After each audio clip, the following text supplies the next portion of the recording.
ఏపీలో ఎన్నికల కేబినెట్ కొలువుదీరింది. 2019 ఎన్నికలే లక్ష్యంగా కొత్త కేబినెట్ కూర్పు జరిగింది. రాష్ట్రం విడిపోయిన తర్వాత 3 ఏళ్లకు మంత్రివర్గ విస్తరణ జరిగింది.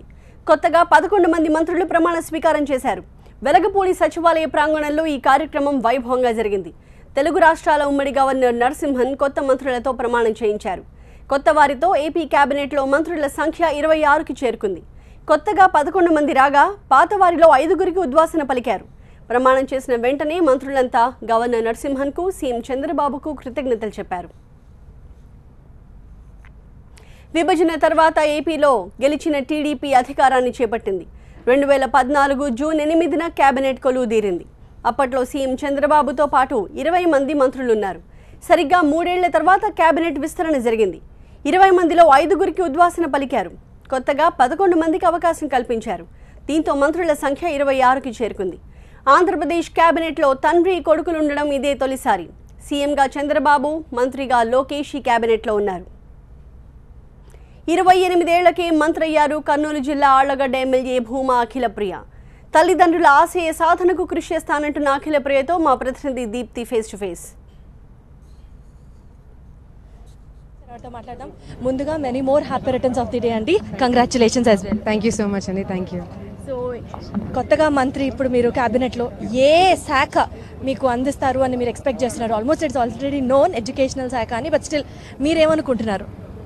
మీరు చెప్తుంటే నాకు తెలిసిన ఎడ్యుకేషన్ అని చెప్పి, బట్ ఏ పోర్ట్ఫోలియో ఇచ్చినా కూడా నా బాధ్యత అండి. అది కంపల్సరీ కష్టపడి పనిచేసి ఈరోజు పోర్ట్ఫోలియో ఏదొస్తుందని ఆలోచించే మైండ్ సెట్లో ఈరోజు మేము లేము.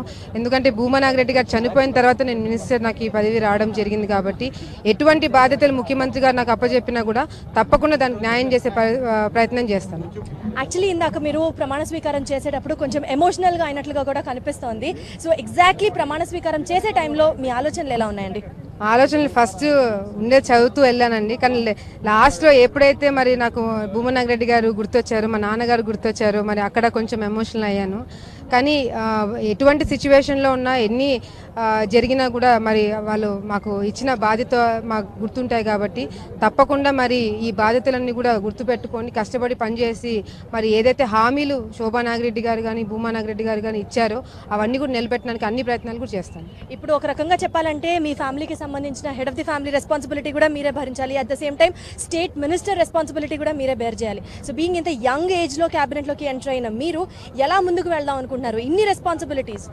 ఫ్యామిలీకి సంబంధించి చూసుకుంటే అండి, అటు నాకు జాయింట్ ఫ్యామిలీ అవ్వడంతో అందరం కలిసే ఉంటాం. అన్నలు, వదినలు, అక్కలు, బావలు వీళ్ళందరం కలిసే ఉంటాం కాబట్టి ఏదైనా సమస్య వచ్చినప్పుడు కూడా అందరం కూర్చొని మాట్లాడే డెసిషన్ తీసుకోవడం జరుగుతుంది.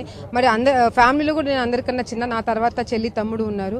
మరి మా అక్కలందరికన్నా మా అన్నలందరికన్నా చిన్న కాబట్టి వాళ్ళ సలహాలు కూడా తీసుకొని ముందుకెళ్ళడం జరుగుతుంది. మీరు ఇందాకటి నుంచి చెప్తున్నారు ఆళ్లగడ్డకు సంబంధించిన మెంబర్స్ ఎవరైతే ఉంటారో అంటే ప్రజలు వాళ్ళే ఇప్పుడు మీ ఫ్యామిలీ మెంబర్స్ అని. సో ఫస్ట్ ఆళ్లగడ్డకి ఇప్పుడు మీరు ఏం చేయబోతున్నారు అంటే కర్నూలు జిల్లాకి సంబంధించి నీటి సమస్య ఉంది. అలాగే చాలాసార్లు భూమా నాగిరెడ్డి గారు కూడా హాస్పిటల్లో ఉన్నప్పుడు కూడా హౌసింగ్ విషయం ఎక్కువ ఫోకస్ చేసేవాళ్ళు అని చెప్పారు. సో ఈ రెండు ప్రయారిటైజ్ చేసుకుంటే మీరు ఏది ఎక్కువ ఇంపార్టెన్స్ ఇస్తారు?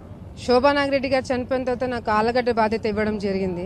మరి నాన్నగారు చనిపోయిన తర్వాత నేను అసెంబ్లీకి వెళ్ళి ఆ రోజు చెప్పడం కూడా జరిగింది. నంద్యాలకు సంబంధించిన ఏదైతే హామీలు భూమా నాగిరెడ్డి గారు ఇచ్చారో అవన్నీ కూడా నేను తీసుకోవడం జరిగింది.